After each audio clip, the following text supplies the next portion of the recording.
I never thought I'd have to defend my family's ranch from a power-hungry HOA president.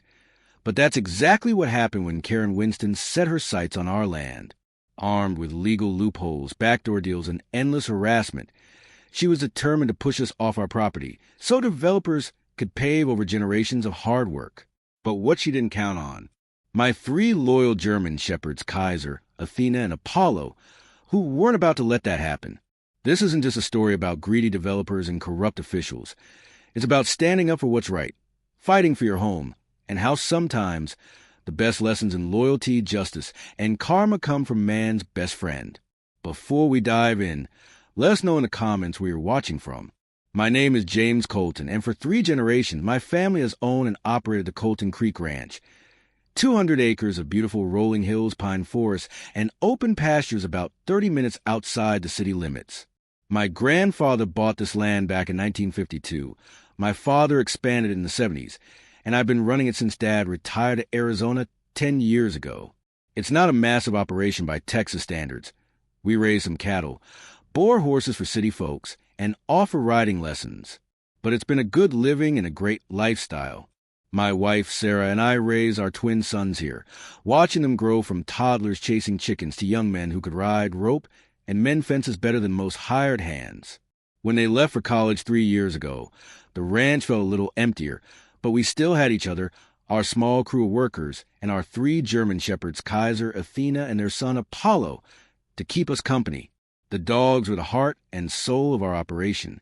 Kaiser, the patriarch, was nearly 10 years old with distinguished gray muzzle and watchful amber eyes that didn't miss a thing. Athena was 7, sleek and intelligent, with the uncanny ability to anticipate exactly where a stray calf might try to escape. Apollo, at 3 years old, was still something of a puppy despite his massive size, playful and exuberant, but already showing the intelligence and work ethic for which the breed is famous. Together, they helped us manage the cattle, guard the property, and provide the kind of loyal companionship that makes life on a ranch feel complete. Our troubles began last spring when the city limits expanded and developers started buying up the farmland around us. Almost overnight, the Johnson Dairy Farm to our east became Willow Creek Estates, a planned community of cookie-cutter houses with manicured lawns and an aggressive homeowners association. The old Peterson place to the south was transformed into meadows at Riverdale, another subdivision with homes packed so closely together you could pass a cup of sugar from window to window without leaving your kitchen. Sarah and I watched these developments with a wary eye. "Think they'll come for us next?" she asked one evening as we sat on the porch watching the sunset while the dogs lounged at our feet. "They can try," I said more confidently than I felt. "This land isn't for sale as long as I'm breathing." What I didn't realize then was that there are more ways to lose your land than simply selling it. At first, the changes were subtle. More traffic on the county road that ran alongside our property, complaints about the occasional scent of manure wafting over on warm days, letters from the county about updated agricultural zoning considerations that I mostly filed away to discuss with our attorney when I had time. None of it seemed urgent until the day of a sleek white SUV with KW Realty executives blazing on the side pulled into our driveway. That was the day I met Karen Winston. She emerged from a vehicle like someone stepping onto a stage, designer sunglasses perched on her head, blonde hair cut in a precise bob that didn't move despite the spring breeze, and a pastel pink blazer that looked absurdly out of place against the backdrop of our weathered barn. Her heels, actual heels on a ranch, sank slightly into gravel as she approached. Her smile was fixed and blindingly white. Mr. Colton, Karen Winston, executive realtor with Sunshine Properties and chairperson of the Willow Creek Estates Homeowners Association. She extended a manicured hand, her grip firmer than I expected. "Do you have a moment to discuss an exciting opportunity?" I was in the middle of repairing a tractor and not particularly interested in whatever opportunity a realtor might be offering. But my mother raised me with manners. I wiped my hands on a rag and gestured toward the house. "My wife just made some iced tea if you'd like to sit a spell." Karen's smile tightened slightly at the word spell, as if I'd used country slang specifically to annoy her. "That would be lovely." As we walked toward the house, Apollo bounded over to investigate the newcomer, his tail wagging in friendly greeting. Karen visibly stiffened. "Is that animal safe?" she asked, taking a step back. Apollo wouldn't hurt a fly unless the fly was threatening someone he loves, I assured her, patting his massive head. He's just saying hello. I prefer if you could restrain your dogs during our conversation, she said, eyeing Apollo with obvious distaste. I've had some unfortunate experiences with aggressive breeds. Something about her tone, the implication that our well-trained good dogs were somehow dangerous simply because of their breed, set off a warning bell in my mind. Nevertheless, I called Apollo to my side and led him to the fenced yard where Kaiser and Athena were already resting in the shade. All three watched us with curious eyes as we headed to the porch. Sarah met us at the door, wiping her hands on her apron. My wife is the kind of woman who looks more at home on a horse than in a formal dining room, with laugh lines around her eyes and callous hands that speak to a lifetime of hard work. Next to Karen's polished appearance, she looked like she belonged to an entirely different species, but her smile was genuine as she welcomed our visitor and brought out a pitcher of tea with sprigs of mint from her garden. Once we were settled on the porch, Karen got straight to business. As you may be aware, the greater metropolitan area has been experiencing unprecedented growth, she began, sounding like she was reciting from a brochure. Property values in the newly developed communities surrounding your operation have skyrocketed in just the past 6 months. Good for them, I said, taking a sip of tea. We're not planning to sell if that's why you're here. Karen's smile didn't falter. Mr. Colton, I understand. Your family has a long history on this land, but circumstances in the area are changing rapidly. Your ranch is now effectively surrounded by residential developments with certain expectations about their environment.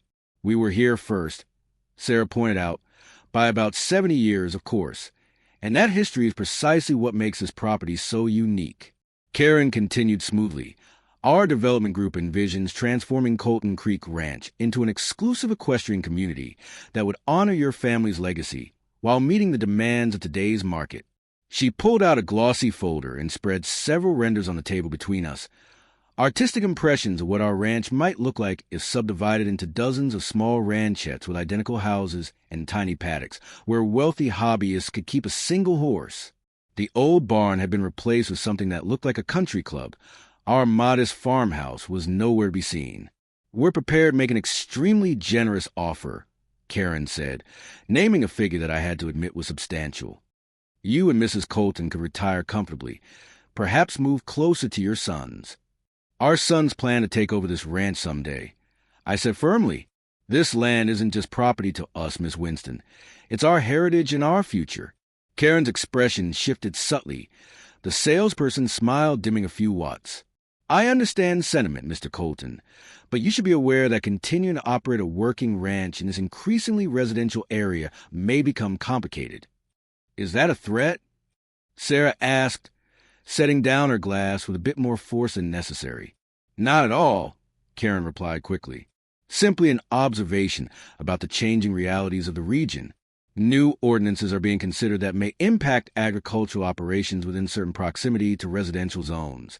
Restrictions on noise, odors, operational hours, that sort of thing. She left her ominous warning hanging in the air for a moment before gathering her materials. I'll leave this information with you to consider. My card is inside with my direct number. I do hope you'll think seriously about this opportunity. It may not be available indefinitely. As Karen walked back to her SUV, her heels now caked with dust from our driveway, the dogs watched her from the yard, unusually silent. Typically, they bark at departing visitors, but something about Karen seemed to put them on alert, their postures tense and observant. I don't like her, Sarah said once the white SUV had disappeared down our driveway. Makes two of us, I agreed, looking at the glossy folder Karen had left behind.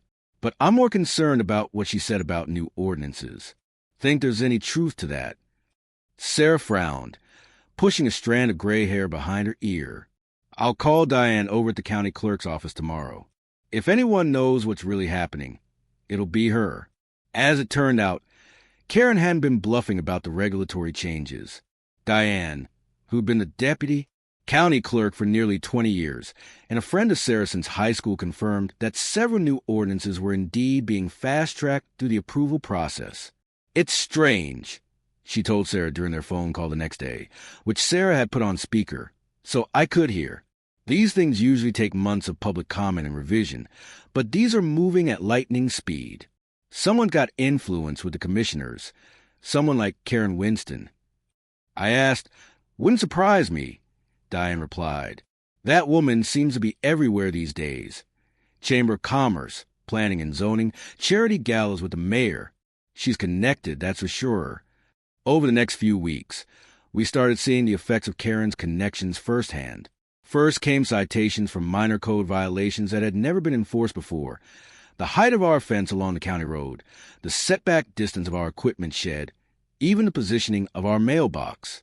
Each came a fine and a tight deadline for correction. Then the noise complaints started rolling in. Apparently, our roosters crowing at dawn was now considered a public nuisance. So was the occasional mooing of cattle, the whinnying of horses, and even the barking of our dogs when they were working the livestock. Never mind that these sounds had been part of rural life in this area for generations. Now that city folks had moved in next door, the natural soundscape of a working ranch was suddenly intolerable. The final straw came when a county inspector showed up to inform us that our well water system needed to be upgraded to current standards, a process that would cost nearly $50,000 we didn't have. Well, I pointed out that our system had passed inspection just 2 years earlier. He shrugged apologetically. "New regulations as of last month. Nothing I can do about it." That evening, Sarah and I sat at our kitchen table with a growing pile of citation complaints and regulatory notices spread before us. The dogs had started stress, circling restlessly around the room. Kaiser finally settled his large head on my knee, amber eyes looking up with concern. "They're trying to regulate us out of existence," Sarah said, her voice tight with anger. "They can't force us to sell, so they're making it impossible for us to stay. And I'll bet Karen Winston is behind every bit of it," I added, scratching Kaiser behind the ears. "The question is, what can we do about it?" We decided to fight back through proper channels. First, we attended county commission meetings to protest the new ordinances, enlisted the help of our attorney to contest the citations, and even organized a group of other local agricultural operators who were facing similar pressures. We started a petition, wrote letters to the editor of the local paper, and reached out to agricultural advocacy organizations for support. None of it seemed to make a difference. The regulatory vice continued to tighten, and with each passing week, the financial burden of compliance grew heavier. Karen Winston became a more frequent presence in our lives, regularly driving by when county officials were on our property, or showing up at public meetings to argue eloquently for the modernization of rural standards to protect property values. 3 months after her first visit, Karen returned to our ranch, this time with an even sleeker SUV and a man in an expensive suit whom she introduced as Lawrence Hoff, senior partner at Hoffman Development Group. The offer they presented was lower than Karen's original figure. Market adjustments and the cost of bringing the property into compliance, she explained with barely concealed satisfaction. "We had some interest from several national home builders," Hoffman added, his tone casual but his eyes sharp. "But given the challenges of the property, we need to factor in significant remediation costs. Still, we're prepared to close quickly in cash and allow you 60 days to vacate." "The answer is still no," I said firmly, not even bothering to invite them onto the porch this time. The 3 German shepherds stood at my side, sensing my tension and watching the visitors with alert, wary expressions. Hoffman sighed as if I were being unreasonable. "Mr. Colton, I understand your attachment to this place, but you need to consider the financial realities. Your operation is hemorrhaging money trying to comply with the new regulations. The fines alone must be adding up to thousands." He wasn't wrong. Between the legal fees, compliance costs, and mounting fines, our one stable ranch business was in serious trouble. But there was a principle at stake that went beyond dollars and cents. "This land isn't for sale," I repeated. "Not to you, not to anyone." Karen's pleasant facade cracked slightly, an edge of irritation breaking through. "You're being short-sighted and selfish, Mr. Colton. Progress is inevitable. This area is growing, and your outdated operation is holding back the entire community's development." At her sharp tone, Apollo let out a low growl. I placed my hand on his head to settle him. but I understood his sentiment entirely. "I think it's time for you folks to leave," I said, making no effort to hide my own irritation. "This is private property, and you're not welcome here anymore." As they turned to go, Karen paused by her vehicle. "This isn't over, Mr. Colton. One way or another, this land will be developed. It's simply a question of how much you lose before accepting the inevitable." The threat hung in the air as they drove away, leaving a cloud of dust and a sense of foreboding behind them. That night, Sarah and I had the most difficult conversation of our marriage. Sitting at the worn kitchen table where we had shared thousands of meals, made plans, and solved problems for over 25 years, we faced a very real possibility that we might lose everything.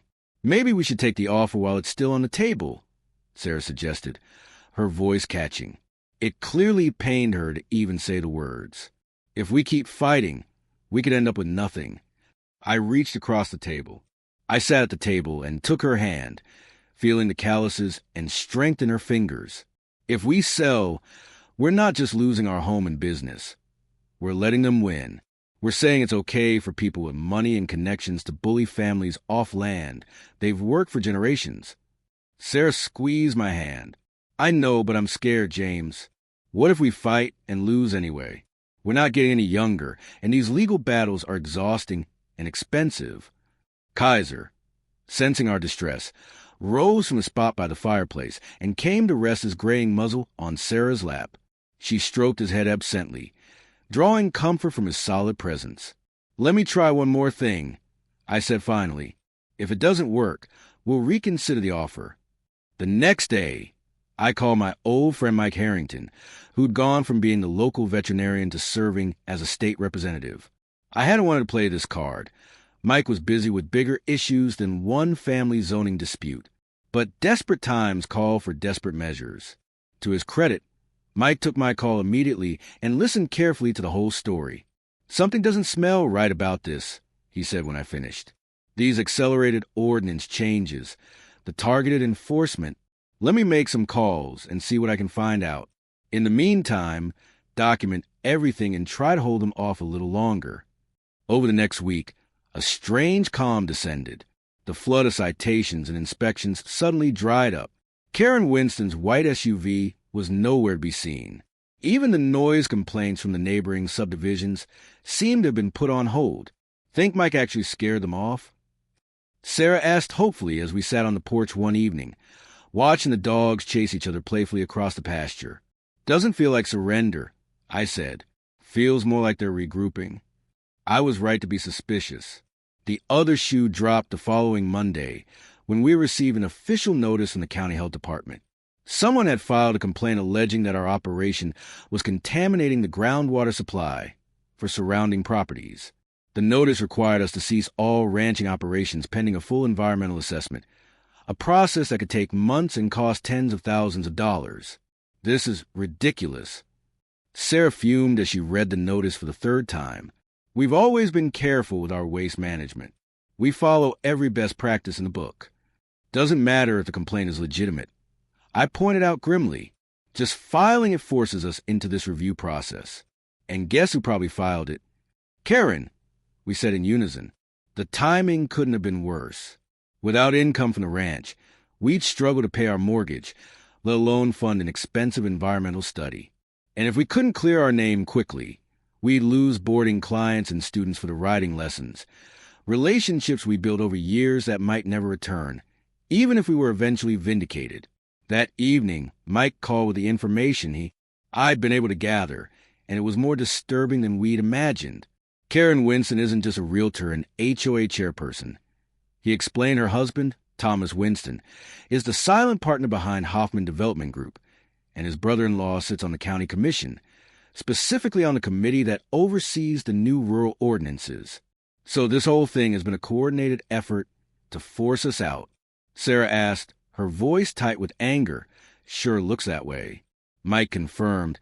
They've been systematically targeting agricultural properties that border their developments. "You're not the only ones dealing with this, but you're the largest holdout in the area they want to develop next. Can't you do something?" I asked. "This has to be illegal, using government regulations for personal financial gain." "It's a gray area," Mike admitted. Hard to prove unless someone talks, or we find a paper trail. I'm looking into it, but these people are careful. They know how to make everything appear legitimate on the surface. After Mike's call, Sarah and I sat in stunned silence for a long while. The situation seemed increasingly hopeless. Even with a state representative on our side, we were up against a well-organized, well-funded operation with connections throughout local government. What do we do now? Sarah finally asked, her voice small in our suddenly too quiet kitchen. Before I could answer, the dogs began barking furiously outside. Not their usual alert barks, but sound of genuine alarm. I rushed to the window and saw flames rising from the direction of our barn. Fire! I shouted, already running for the door. Call 911. The next few hours passed in a blur of sirens, flashing lights, shouting voices, and the acrid smell of smoke. By the time the fire department got the blaze under control, our main barn was a total loss. Thankfully, no animals had been hurt.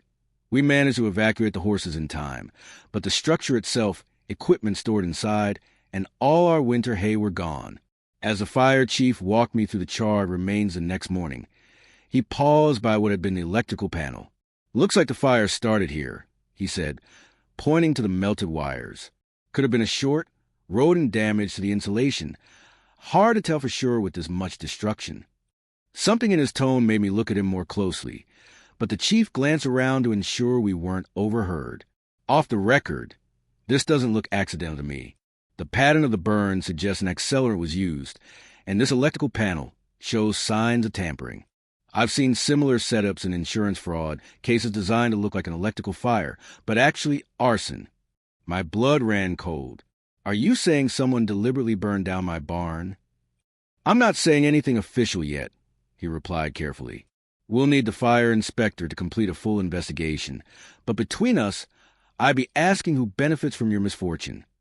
I didn't need to ask. Karen Winston's face immediately came to mind. In my memory, one way or another, this land will be developed. The fire inspector's official report came back 3 days later, ruling the cause as undetermined. It didn't quite call it arson, but didn't rule it out either. Our insurance company seized on the ambiguity to delay processing our claim, citing the need for further investigation. Meanwhile, without a barn, our ability to continue operations became even more tenuous. That night, as Sarah and I sat shell-shocked at our kitchen table, Kaiser suddenly raised his head and let out a low growl. Athena and Apollo quickly joined in, all 3 dogs moving to the window that overlooked our long driveway. I peered out into the darkness and saw a vehicle moving slowly toward our house, its headlights off. The distinctive outline of Karen Winston's SUV was visible in the moonlight. What is she doing here at this hour? Sarah whispered, joining me at the window. We watched as the SUV stopped about 100 yards from a house. 2 figures emerged, Karen and a man I didn't recognize. They appeared to be surveying the property, Karen gesturing toward different areas while the man nodded and made notes on a tablet. They're acting like they already own the place, Sarah said, anger replacing her earlier shock. Like their plan is where to put their precious development. I felt something snap inside me. Weeks of harassment, financial strain, and now apparent arson culminated in this brazen trespassing. Not on my land, they don't. I muttered, reaching for the shotgun we kept for predators. I had no intention of using it, just of making it clear they weren't welcome. But before I could even open the door, the dogs took matters into their own paws. Somehow, and to this day I'm not sure how, they managed to unlatch the gate of their yard enclosure. As one coordinated unit, the 3 German shepherds raced silently across the property toward the unwelcome visitors. We watched from a window as Karen and her companion, absorbed in their planning, remained oblivious to the approaching dogs until the last moment. When they finally noticed, their reactions were immediate and dramatic. The man dropped his tablet and frantically scrambled back toward the SUV. Karen, momentarily frozen in shock, let out a scream that we could hear clearly even from a house. The dogs, true to their training, didn't attack. They didn't need to. They simply formed a menacing semicircle around the trespassers, Kaiser in the center with Athena and Apollo flanking him, all 3 with hackles raised, teeth bared in warning growls that clearly communicated, You don't belong here. Karen and her companion managed to reach the SUV and lock themselves inside, but in their panic, they'd left the keys somewhere on the ground. They were effectively trapped in their vehicle, surrounded by three very large, very protective German shepherds who showed no signs of losing interest. Should we call them off? Sarah asked, a hint of satisfaction in her voice, despite her concern. Let's give a minute. I replied, unable to suppress a smile at the reversal of fortune. They're not hurting anyone, just keeping trespassers contained. Exactly what good guard dogs are supposed to do. We watched as Karen frantically dialed her phone. Calling the police? No doubt. Good. Let her explain what she was doing on private property, after dark, with no permission. Eventually, I decided we made our point.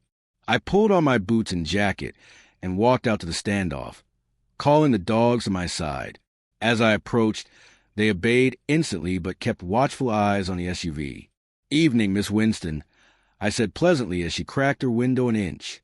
Bit late for property viewing, isn't it? Your dogs attacked us, she shrieked, her carefully styled hair now disheveled, her face flushed with fear and anger. They're dangerous animals and should be destroyed. The police are on their way. My dogs didn't attack anyone. I corrected her calmly. If they wanted to hurt you, believe me, you'd know it. They simply contain trespassers on private property, which is exactly what you are.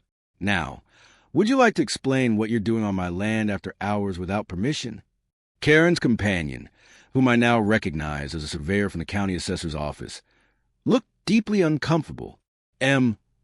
Winston said we had permission to be here, he mumbled. Said the property was being prepared for sale and needed preliminary measurements.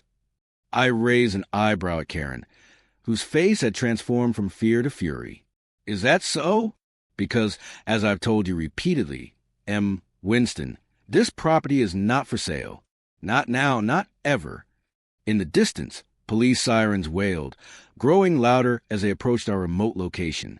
Looks like you'll have a chance to explain your presence to the sheriff, I said. I'm sure he'll be interested to hear why you're trespassing after dark. The arrival of Sheriff Dan Morales, who'd gone to school with my father and known me since I was born, shifted the dynamic dramatically. After hearing both sides of the story and affirming with the county that no official survey had been authorized, he was clearly skeptical of Karen's claims. Let me get this straight, he said, scratching his gray, stubbled chin. You came onto private property after business hours without the owner's knowledge or consent to conduct a survey for a sale that isn't happening. And now you're upset because the property's guard dogs guarded the property? He shook his head in disbelief. Ma'am, you're lucky Mr. Colton here doesn't want to press charges for trespassing. Those dogs are dangerous. Karen insisted, pointing dramatically at the three German shepherds now sitting calmly at my side. They should be quarantined at minimum, possibly euthanized under the dangerous dog ordinance. Sheriff Morales looked at the dogs, then back at Karen. Miss Winston, I've known these dogs since they were pups. They're well-trained working animals doing exactly what they're supposed to do, protecting their home from intruders. If anyone's at fault here, it's the folks who came onto private property uninvited after dark, as the sheriff escorted Karen and Thomas off our property. Paused to have a quiet word with me. James, I've been hearing things about the pressure being put on ranchers in this area. This incident tonight doesn't sit right with me. Would you be willing to make a formal statement about everything that's been happening? That formal statement turned into something much bigger than I could have anticipated. Sheriff Morales had been collecting similar reports from other agricultural property owners in the county. With my detailed account of the systematic harassment, the fire of suspicious origin, and now the unauthorized surveying, he had enough to request an investigation by the State Attorney General's office into possible corruption and abuse of regulatory powers. The investigation moved slowly at first, but gained momentum when the surveyor, facing potential charges himself, decided to cooperate in exchange for immunity. He provided emails showing that Karen and Thomas Winston had been coordinating with certain county officials to target specific properties for accelerated code enforcement, properties that coincidentally their development company had interest in acquiring. Meanwhile, something unexpected happened with our German shepherds. A neighbor had captured video of the confrontation between the dogs and the trespassers on a security camera. and the footage somehow made its way to social media. Far from showing vicious animals attacking innocent people, the video clearly depicted 3 disciplined dogs calmly, but firmly containing intruders on private property without causing any harm. The video went viral locally, then regionally, with the caption, "Ranch dogs give Karen what she deserves." Suddenly, our German shepherds were local celebrities, symbols of resistance against overdevelopment and a loss of rural lands. People started showing up at our property with dog treats and offers of support. A local t-shirt company created shirts featuring silhouettes of German shepherds with the slogan, "Standing Our Ground," with proceeds benefiting agricultural preservation efforts. The publicity turned the spotlight on the broader issue of development pressure on agricultural lands, attracting the attention of several environmental and rural advocacy groups. They provided legal assistance, helping us challenge the groundwater contamination allegations with our own environmental assessment that proved our operation was fully compliant with all legitimate regulations. As the state investigation progressed, more dominoes began to fall. 2 county commissioners resigned abruptly. The planning and zoning director took an extended leave of absence. Karen Winston was removed from her position as chairperson of the Willow Creek Estates HOA amid allegations that she had misrepresented the association in various dealings with county officials. The blow came when the state attorney general announced formal charges against Thomas Winston and 3 former county officials for conspiracy, abuse of office, and multiple ethics violations. The press conference revealing the charges was particularly satisfying, as the attorney general specifically mentioned the pattern of harassment against Colton Creek Ranch as a catalyst for the broader investigation. That evening, as Sarah and I watched the news coverage from our porch, the dogs lounging contentedly at our feet, we saw a familiar white SUV pull into our driveway. Karen Winston emerged, looking noticeably less polished than usual. Her designer outfit had been replaced by simple slacks and a sweater, her perfect bob slightly grown out and less rigidly styled. The dogs noticed her arrival and immediately stood at attention but made no move to approach or bark. They simply watched, alert and ready. Karen stopped at a respectful distance from the porch. "May I speak with you for a moment?" she called, her voice lacking its usual commanding tone. I nodded, keeping my hand on Kaiser's head. "You can come up to the porch, but the dogs stay with us." She approached cautiously, eyeing the dogs with evident unease, but no longer with the contempt she'd shown before.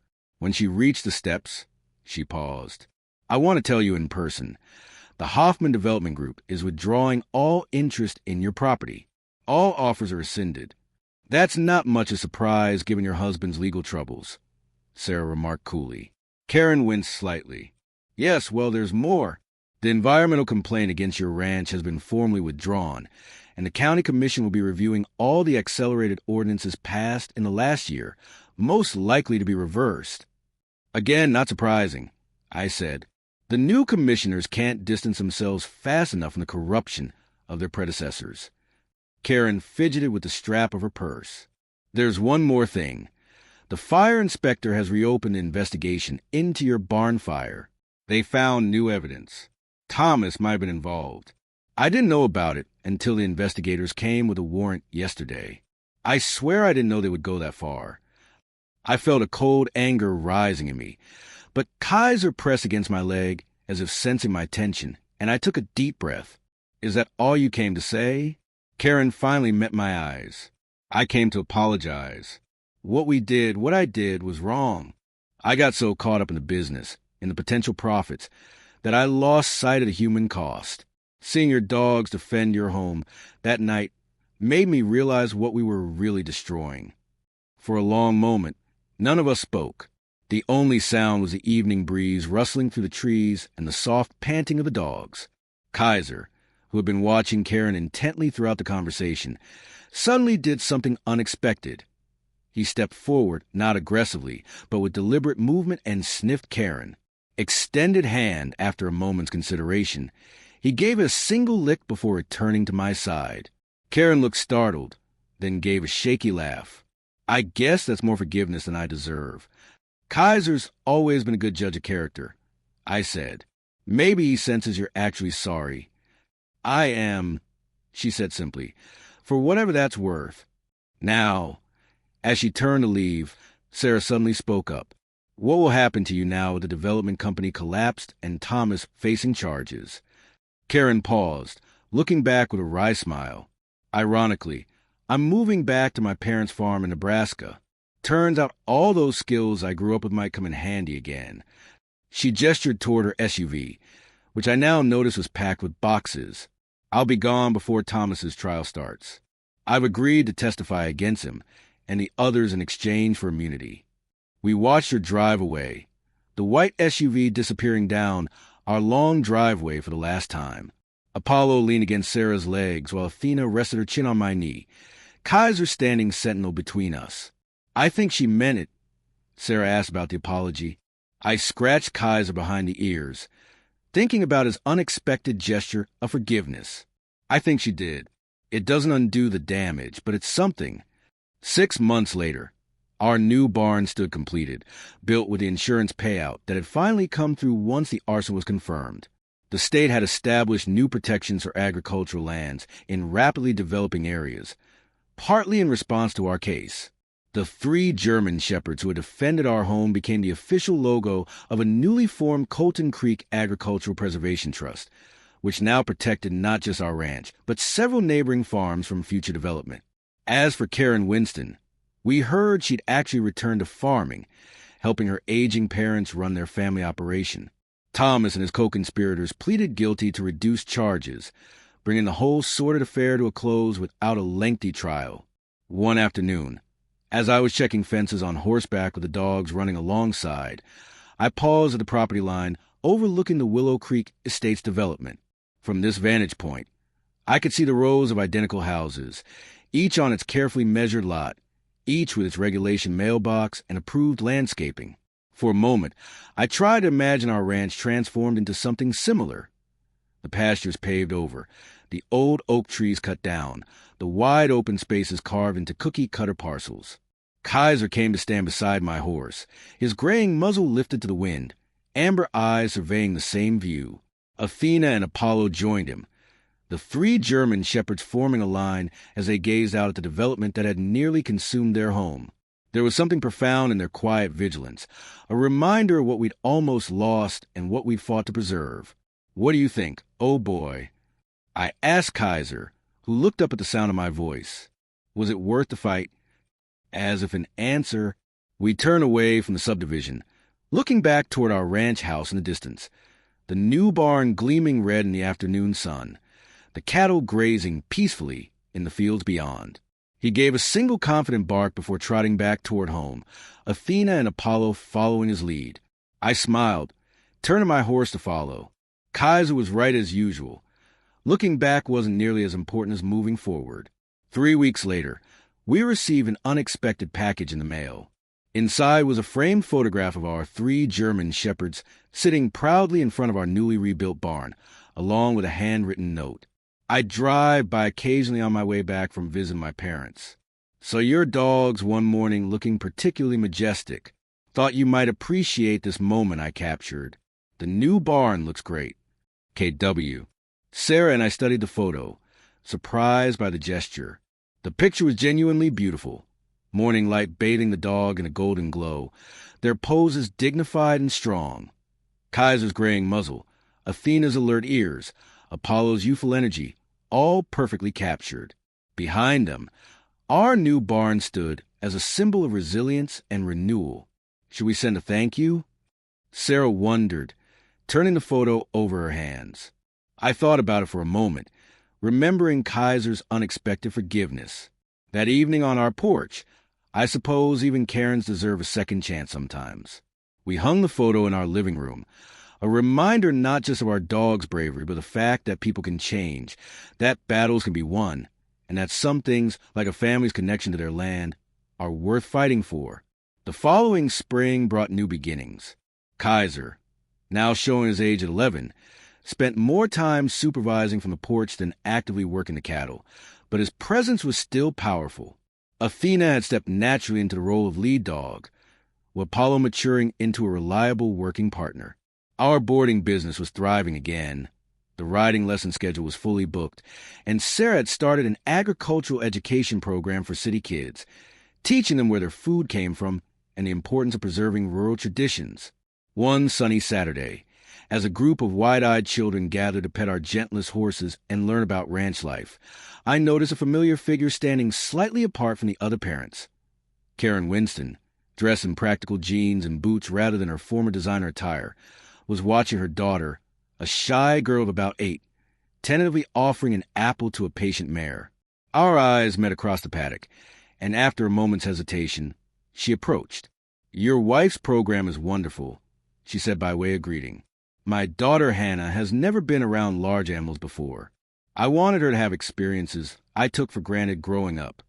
Sarah has a gift for introducing city kids to country life." I replied, keeping my tone neutral but not unfriendly. "How's Nebraska?" "Different. Harder than I remembered in some ways. Easier in others." Karen tucked a strand of hair behind her ear, a gesture that reminded me she was just a person, not the villain I built her up to be in my mind. My parents are getting older. They need the help, and Hannah needs to know her grandparents. After everything that happened with Thomas, well, it seemed like the right time for a fresh start. Before I could respond, Apollo trotted over, clearly curious about the visitor he had once cornered in an SUV. Karen tensed momentarily but held her ground as the big dog circled her, sniffing thoughtfully. "He remembers you," I said, watching Apollo's body language. Dogs don't forget important people in their stories. "Do they?" "Forgive them?" she asked quietly, cautiously extending her hand to Apollo, who, after a moment's consideration, allowed her to gently pat his head. "Seems like it," I replied. "They're often better than people that way." We stood in surprisingly comfortable silence, watching the children learn about the animals that had been part of my family's life for generations.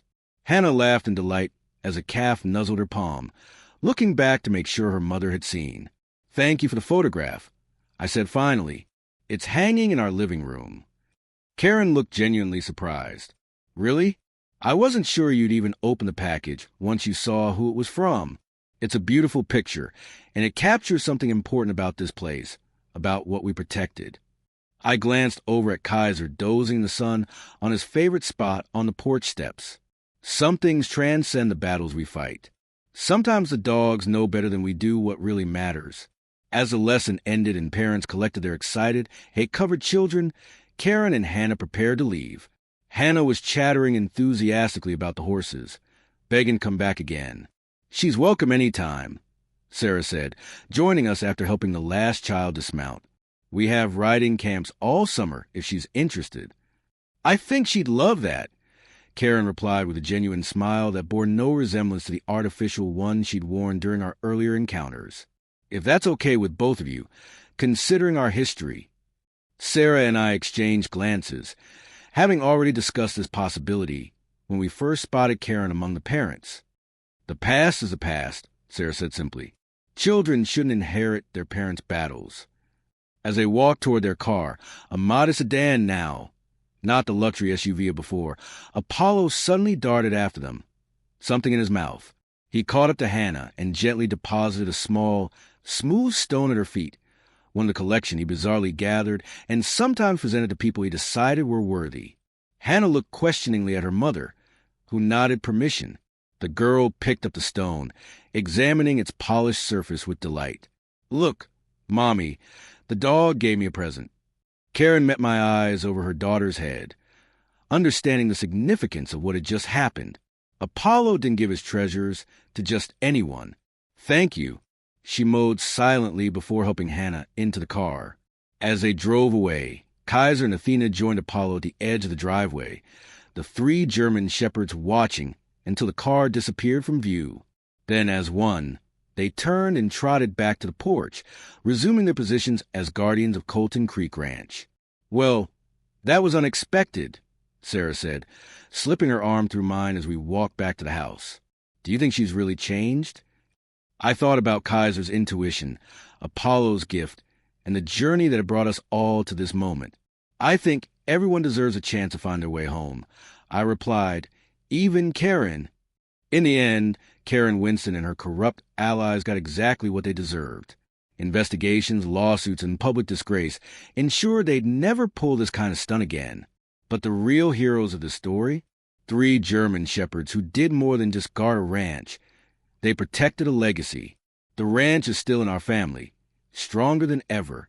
The new barn stands as a symbol of resilience, and thanks to the fight we put up, other farmers in the area are now protected from the same underhanded tactics.